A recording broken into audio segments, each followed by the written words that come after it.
하나님의 백성들에게 기도를 가르쳐 주기 시작하는 54편의 시편부터 시작해서 우리가 어제까지 살펴보았던 57편의 시편들은 모두 기도에 대한 메시지를 주고 있지만, 특별히 한 개인이 자기의 상황과 자기의 마음과 자기의 현실을 바라보면서, 자기와 관련된 현실을 바라보면서 그것을 바라보는 시각 속에서 하나님께 드려진 기도였다라는 것을 우리는 알 수 있습니다.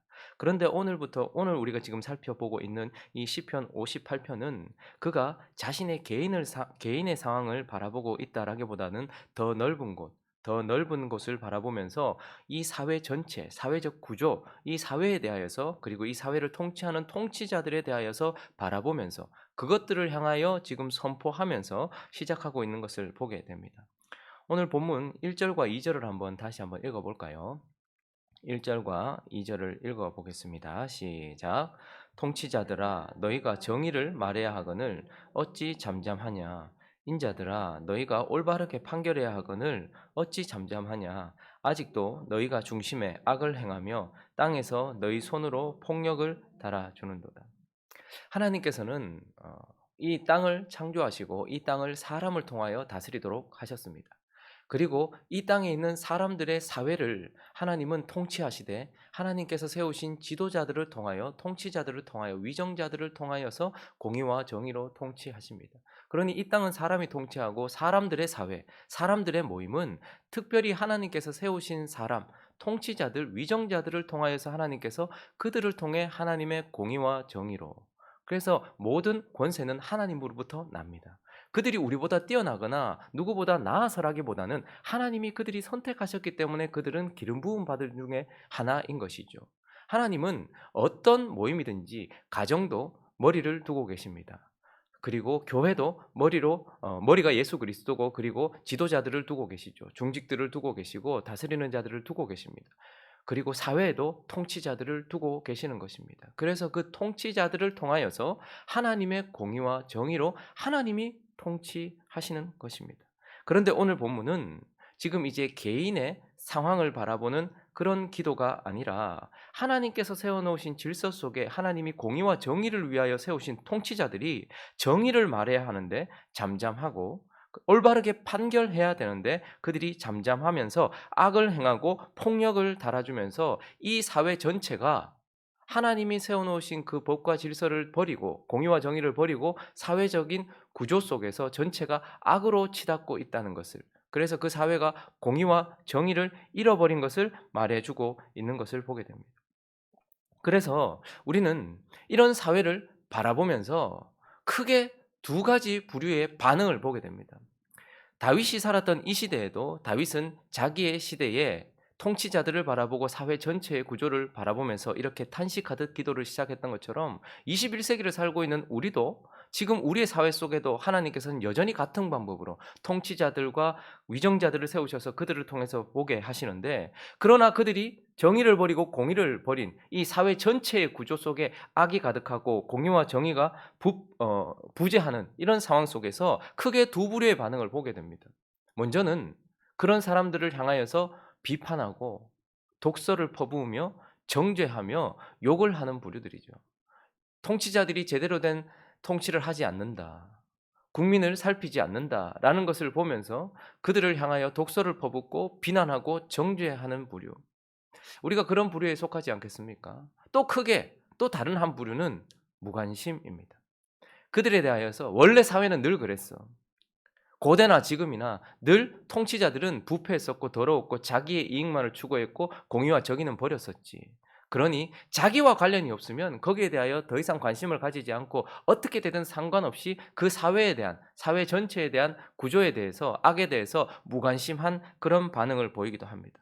그런데 오늘 시편 58편은 1절부터 5절까지 이러한 사회 전체 전반적인 악과 통치자들과 위정자들의 이런 행태를 보면서 6절에 시작하는 것은 하나님이여 라고 이렇게 시작을 하고 있습니다. 그러니 하나님은 이 58편을 통하여서 우리는 이런 사회 전체와 사회 구조를 바라보아야 하고, 그리고 그것을 바라보면서 비난을 하든지 그 사회를 보고 희망을 잃고서 무관심하든지 하는 것이 아니라, 하나님께 이 사회 전체를 놓고서 통치자들과 위정자들을 놓고서 그들을 통하여 공의와 정의가 하수처럼 흐를 수 있도록 하기 위하여서 기도해야 된다라고 말씀해 주고 있는 것입니다.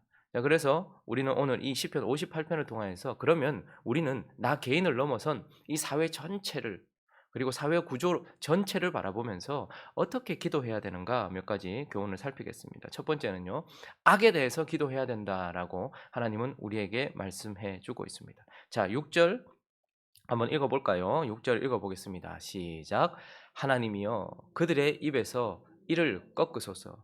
여호와여 젊은 사자의 어금니를 꺾어 내소서.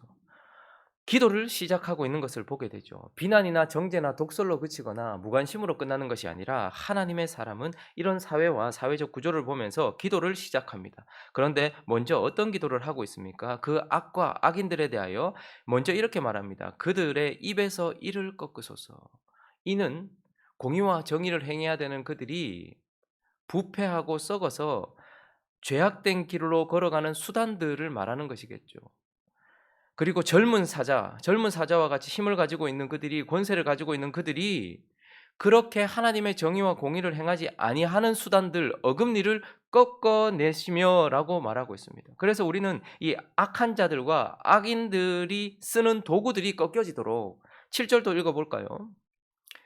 읽습니다. 시작. 그들이 급히 흐르는 물같이 사라지게 하시며 겨누는 화살이 꺾임 같게 하시며 통치자들이 정의를 말하지 않고 인자들이 올바른 판결을 하지 않으면서 그들은 굽게 하고 있죠. 그래서 그들은 그들의 자신들의 잘못을 이루려고 하는 그런 수단이 되는 이를 하나님께서 꺾어달라고, 그리고 어금니를 꺾어달라고, 그리고 악을 위하여서 지금 화살을 겨누고 있는 그 화살이 꺾여서 결코 목표를 이루지 못하게 해달라고 우리는 그렇게 기도해야 된다라고 말씀하고 있습니다. 그리고 8절을 한번 읽어볼까요? 읽어보겠습니다. 시작. 소멸하여 가는 달팽이 같게 하시며 만삭되지 못하여 출생한 아이가 햇빛을 보지 못한 같게 하소서. 아주 지금 기도하는데 아주 우리가 정확하게 볼 수 있도록 비유를 가지고서 기도를 하고 있어요. 하나님은 악인들이 그 악을 이루지 못하도록 그들의 도구를 꺾어달라고, 그들의 힘을 꺾어달라고, 그들의 잘못된 권세를 꺾어달라고 하나님께 기도하면서 이제는 그 도구들뿐 아니고 그들 자신들에 대하여 유대인들은 달팽이를 그렇게 생각했다고. 이렇게 달팽이들이 이렇게 지나갈 때 보면 액체 같은 것이 이렇게 있지 않습니까? 그러니 유대인들은 탈무드에도 보면 달팽이들은 이렇게 가면 갈수록 그 액체들이 점점 흘러서 소멸되어 간다라고 이렇게 인식을 하고 있었습니다. 그렇기 때문에 마치 이 위정자들과 잘못된, 모든 위정자들이 아니죠, 공의와 정의를 버리고 악을 행하고 있는 이 통치자들과 위정자들이 어떻게 해요? 점점점 가면 갈수록 자기 자신을 소멸해 가면서, 그래서 결국 달팽이의 끝을 보면 나머지 딱딱한 그냥 그 집만 남아 있고 그 안에 있는 그 모든 것들은 다 소멸된다고 생각을 했거든요. 그러니까 악을 행하는 통치자들이 그들 스스로, 그들 자신이 점점 힘을 잃고 그들 존재 자체가 점점 사라지게 해달라고 그렇게 기도했던 것입니다. 그리고 만삭되지 못하여 출생한 아이, 여기서는 유산되어 이런 뜻입니다. 그러니까 이미 죽은 것이죠. 생명이 있는 것 같으나 아무 의미 없는 그런 유산된 아이가 태어나자마자 햇볕을 보지 못한 같이 그들 존재도 아무 의미가 없으니 그렇게 생명이라고 생각했지만 아무 의미 없는 그런 삶이 되도록. 그리고 7절을 다시 보시면 급히 흐르는 물같이. 이스라엘 지역에는요, 우리가 평소에 가면 볼 수 없는 강들이 많이 있습니다. 이름이 적혀 있어요. 그 와디라고 해요. 평소 때는 없는데 우기가 되거나 어느 순간이 되었을 때 비가 오면 갑자기 강이 확 흘러버려요. 그런데 어느 순간 또 사라져버려요. 그렇지만 그곳에 우기가 되면 언제나 강이었기 때문에 그곳을 강의 이름을 붙여놓고 있죠. 그만큼 눈에 방금 보였는데 사라지는. 그러니 하나님은 이 통치자들과 이 위정자들을 위하여 기도하되, 특별히 그들이 정도를 벗어나고 공의를 벗어나고 악을 향해 치닫고 있을 때 그들의 의도가 이루어지지 못하도록 그들의 도구를 꺾어주시고 그들 자체를 점점 소멸해가는 달팽이처럼, 그리고 보였다가 금방 사라지는 그 물처럼, 그 강처럼, 그리고 생명이 있었던 듯 했고 무슨 목표가 있었던 듯 했지만 아무 의미 없는 유산되어 출생한 아기처럼 그렇게 사라져버리도록 그들을 향하여서 기도해야 된다라고 우리에게 말씀하고 있는 것입니다. 하나님이 통치자를 세워놓으신 이유는 하나님의 공의와 정의를 실행하기 위해서고 하나님이 세워놓으신 이 사회 질서를 바로잡기 위해서입니다. 그런데 거기에서 벗어난 자들을 하나님께서 심판하여 달라고 그들에 대하여 기도해야 되고, 그리고 그들로 인하여 보이지 않았던 공의와 정의가 다시 드러나도록 기도해야 된다라는 것이죠. 그러나 이 시편 58편을 통해서 우리는 악한 통치자들이 심판을 받고 그들의 의도가 이루어지지 아니함과, 그리고 부재하였던 공의와 정의가 다시 살아나는 것을 보기 전에 하나님의 백성들의 기도를 먼저 들을 수 있어야 된다라고 말해요. 저와 여러분들의 귀에 이 사회를 향한, 이 사회를 놓고 통치하는 통치자들을 향한 기도가 들려지지 않는 한 우리는 공의와 정의가 살아나는 것을 보지 못하게 될 것입니다. 또 한 가지 더, 오늘 이 시편이 우리에게 정말 가르쳐 주고 싶은 것은 바로 우리가 기도하되 무엇을 위하여? 하나님을 위하여서 기도해야 된다라고 말씀하고 있습니다. 여러분, 오늘 시편 58편은요. 시편 1편부터 150편까지 전체 150편 5권의 시 중에서, 시 전체에서 저주시가 3개가 나옵니다. 3대 저주시가 있어요. 그것의 첫 번째 시가 바로 오늘 시편 58편입니다. 왜 그렇습니까? 사실 원수도 사랑하라는 하나님의 말씀, 뭐 이런 것들에 빗대어 봤을 때 오늘 시편은 너무 독해요. 통치자들이 이를 꺾으시고 어금니를 꺾으시고 그들이 사라지게 하시고, 그리고 그들에 대하여 이렇게, 그리고 악인들의 피를 보면서 의인들이 기뻐하고, 이런 것들을 보면서 이거 우리가 실천해야 되는 건 맞는가라고 생각될 만큼 저주를 퍼붓고 저주에 있는 내용을, 저주하는 내용을 가지고 있기 때문에 이런 시가 이 제외하여서 2편 더 있거든요. 그래서 3대 저주시 중에 하나입니다. 그러나 우리가 이 시를 바르게 바라봐야 됩니다. 지금 단순히 어떤 한 개인의 아픔 때문에 혹은 그 어려움 때문에 복수를 바라고 있거나, 또 악인들이 피를 흘리는 것을 기뻐하면서 피를 기뻐하면서 그것을 보면서 즐거워하고 싶어서 지금 지어진 노래가 아닌 것입니다. 그리고 단순히 우리가 보지 못하는 공의와 정의를 보고 싶어서 이 시가 이 시로 기도하고 있는 것이 아닙니다. 개인의 복수나 피를 즐기는 그런 내용이 아니고, 그리고 단순히 공의와 정의를 보고 싶어 하는 그런 단순한 바램도 아닙니다. 이 시의 결론은 바로 11절입니다. 읽어보겠습니다. 11절 시작. 그때에 사람의 말이 진실로 의인에게 갚음이 있고 진실로 땅에서 심판하시는 하나님이 계시다 하리로다. 지금 이 시는 저주를 담고 있는 것이 아니라 공의와 정의를 위하여 기도하고 있어요. 그래서 이 11절을 다시 원문을 좀 살려서 제가 다시 한번 번역해서 읽어드리겠습니다. 11절은 이런 내용입니다. 사람들이 입을 모아 다음과 같이 말하게 될 것입니다. 의로운 사람은 반드시 열매 혹은 보상이 있고 세상을 심판하시는 하나님이 정말로 계시다 하게 될 것입니다. 그러니까 이런 기도를 통해서 뭐라는 거예요? 악인들이 심판받고 사회적 구조가 바뀌는 것, 그것도 중요한 것이죠. 그리고 우리가 보지 못했던 공의와, 여러분들 다윗만 지금 이렇습니까? 우리는 어떻습니까? 지금 21세기를 살고 있는 대한민국의 정부와 지금 우리나라, 조금만 더 넘어가서 조금만 관심을 가지면 미얀마 같은 나라, 80년대에 우리나라를 지금 걷고 있는 그런 나라들, 뭐 그런 나라들을 보면서, 그리고 또 우리가 선진국이라고 하는 그런 나라들도 보십시오. 공의와 정의가 하나님께서 그것을 통치하라고 세워놓으신 통치자들을 통해서, 위정자들을 통해서 잘 실행되고 있습니까? 그렇지 않습니다. 우리는 그렇지 않은 세상을 바라보고 있는 것이죠. 그런데 그런 세상을 향하여서 무관심하거나 독서를 퍼붓고 끝내는 것이 아니라 기도를 통해서 결국 시인이 보고 싶은 것은 무엇입니까? 사람들이 결국 우리의 기도 끝에 이렇게 말하게 될 거다. 와, 의인들이 상을 받네. 결국은 열매를 얻고 보상을 얻네. 그리고 악인들이 심판을 하네. 심판을 받네. 그래서 결국 하나님이 계시네 라는 것, 의인을 보상하시고 악인을 심판하시며 공의와 정의를 하수같이 흐르게 하셔서 결국은 이 땅을 통치하고 계시는, 땅에서 심판하시는 하나님이 계시네 라는 것을 사람들이 말하고 보게 하기 위해서 이런 기도를 한다라는 것을 우리는 보게 됩니다. 그래서 9절 말씀을 한번 보시면요, 단순히 악인들, 잘못된 통치자들이 사라져버려라, 지금 그렇게 기도하지 않고 아주 구체적인 비유들 참 재밌게 하고 있지 않아요? 악인들 그냥 다 사라졌으면 좋겠어요, 이렇게 말하지 않고, 뭐 이를 꺾어주시고 급히 흐르는 물, 겨누는 화살 꺾임, 소멸하는 달팽이, 만삭되지 못한 출생한 아이, 뭐 이런 식으로 하면서 9절을 한번 읽어볼까요? 시작. 가시나무 불이 가마를 뜨겁게 하기 전에 생나무든지 불 붙는 나무든지 강한 바람으로 휩쓸려 가게 하소서. 뭐 절묘한 타이밍 아닙니까? 이스라엘 지역에는 그 불을 지피기 위해서 그 그곳에 있는 가시나무들이 많아요. 이 화력이 좋기 때문에 갑자기 확 올라오는 화력 때문에 가시나무들을 모아서 이렇게 뭘 태운단 말이죠. 그러니까 가마를 뜨겁게 하려는 목표가 있어요.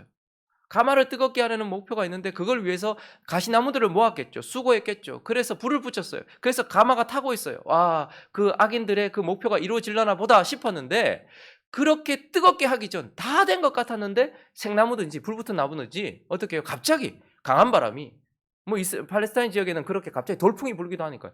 확 불어가지고 가마를 뜨겁게 하던 불이 확 꺼져버리고 그들의 가마도 뜨겁지 않게 되는 절묘한 타이밍에 그들의 모든 것들이 싹 날아가 버리는 지금 이런 것을 우리에게 지금 묘사하면서 보여주고 있습니다. 하나님이 이런 일들을 참 많이 하세요. 악인들이 그들의 권력과 힘을 가지고서 사회를 가마를 뜨겁게 만들고 자기들의 목표를 이루는 것 같은데 어느 순간 절묘한 타이밍에 그것들이 모두 수포로 돌아가게 되는. 그래서 결국 우린 그걸 보면서 와, 참 희한하다. 절묘한 타이밍이네. 이렇게 말하다가 우리는 어떻게 됩니까? 하나님이 계시구나. 하나님이 그렇게 하셨구나. 라는 것을 보여주는 상황인 것이죠. 바람은 사람이 한 게 아니라는 것을 의미하는 것입니다. 돌풍은 하나님께서 어디서 오는지 모르는 그런 그분의 방식대로 확 불어서 그들이 모아놓았던 그래서 불을 붙이고 가마를 뜨겁게 하려고 했던 그들의 악한 모든 수고들과 모든 노력들이 어느 순간 갑자기 수포로 돌아가는 그런 일들을 이야기하는 것이죠. 그래서 결국 우리가 이렇게 기도하는 이유는 하나님이 계셔서 결국 의인들에게는 열매를 주시고 보상을 주시고 하나님이 계셔서 결국 하나님이 심판하신다. 여러분 우리는 땅 끝에서 우리의 시간 끝에 분명한 심판하시는 주님을 보게 될 것입니다. 그러나 오늘 이 시는 이 땅에서도 하나님이 심판하시는 분이 계시네. 하나님이 여전히 이 땅을 통치하고 계시네. 라는 것을 사람들이 보고 들을 수 있도록 우리가 기도해야 되는 것이 목적이라고 말하고 있는 것입니다. 사람들이 통치하시는 하나님을 보고 그리고 사람들이 그 입으로 아, 하나님 진짜 살아계시는구나 라고 말하는 그 소리를 듣기 전 하나님의 성도들이 하나님께 기도하는 소리를 우리가 들어야 되고 내 입이 하나님을 향하여 사회 전체를 놓고서 통치자들과 이 사회 구조를 놓고서 기도하는 기도가 들려질 때에 이러한 소리를 듣게 될 것이다 라고 말씀하고 있는 것입니다. 말씀을 정리하겠습니다. 우리는 지금 기도에 대해서 듣고 있고 배우고 있습니다. 기도는 기도한 그 사람의 환경을 기적적으로 바꾸고 변화시키는 힘이 있습니다. 왜냐하면 기도하는 그 사람에게 뭐가 달려있는 것이 아니라 기도를 들으시는 하나님께 뭐가 달려있기 때문이죠. 그래서 우리가 시편 54편부터 하나님의 백성들이 알아야 될 기도에 대하여 가르치시면서 기도가 환경을 바꾼다, 상황을 바꾼다는 것을 그 개인의 상황을 바꾼다는 것을 우리에게 가르쳐 줬어요. 우리가 어제 살펴보았던 57편은요. 기도가 우리의 내면을 바꾼다는 것을 보았습니다. 새벽을 걷고 있는 듯한 하나님의 사람들, 그 어두운 이방 땅에서 그 어두운 굴에서도 그 사람의 영혼, 기적적으로 그 사람의 영혼이 변화되는 것을 우리는 보았습니다. 그러니 기도는 우리의 주변 환경, 외부 세계를 바꾸기도 하고 우리의 내면의 영혼을 바꾸기도 합니다. 그러나 오늘 시편 58편은 뭐라고 말합니까? 기도는 사회 전체에 영향을 미치는 수단이다라고 말하고 있습니다. 기도는 우리 사회 전체를 바꾸는 그 무엇이다라고 말씀하고 있습니다. 그래서요. 믿는 사람이든 믿지 않는 사람이든 모든 세워진 사람은 하나님에 의하여서 그 권세를 받습니다. 그래서 위정자들은 정의와 공의로 이 땅을 통치해야 될 책임이 있어요. 자, 그러면 그러한 책임을 가지고 있는 통치자들을 바라보는 저와 여러분에게는 어떤 책임이 있습니까? 그런 위정자들을 위하여 기도해야 될 책임이 있는 것입니다. 그리고요. 그들이 정의와 공의를 버렸을 때는 그들을 향하여서 다시 잃어버린 공의와 정의를 다시 회복하기 위하여서 기도해야 될 책임도 우리에게 있는 것입니다. 우리는 정의와 공의를 버린 통치자들을 비난하기 좋아합니다. 그러나 그들을 위하여 그리고 정의와 공의가 계속해서 제대로 시행되기 위하여 기도하지 않는 기도를 버린 우리 자신에 대해서도 비판할 줄 알아야 하는 것입니다. 이 사회는 하나님이 통치자들을 통하여 운행하십니다. 그런데 이 사회는 또한 그것이 섭리하시는 하나님, 우리의 기도를 통하여서 이루어져 나가고 유지되어 간단 말입니다. 그러니 통치자들도 그들의 책임을 다해야 하고 그리고 그들을 바라보고 있는 이 땅에 남겨진 성도들도 우리의 책임을 다해야 한다라는 것. 기도는 이렇게 넓고 큰 것이라는 것을 기억하면서 우리는 우리가 해야 될 사명을 잘 감당하는, 그래서 참 기도할 제목 많지 않습니까? 하나님이 얼마나 정확하게 보여주십니까? 뉴스를 통하여서 우리는 이런 정치적 시각을 가지고 있는 뉴스도 볼 수 있고 저런 정치적 시각을 가지고 있는 뉴스도 볼 수 있어요. 전부를 보면서 하나님의 말씀에 빗대어서 이 사회를 놓고서 무관심으로 빠지거나 비난으로 빠지는 것이 아니라 기도로 세워져서 하나님 나라를 위하여, 그리고 그분의 정의와 공의를 위하여, 그래서 이 땅에 하나님이 계시다 하는 말을 듣기 위하여서 기도를 멈추지 않는 저와 여러분 되시기를 예수 그리스도 이름으로 축원합니다.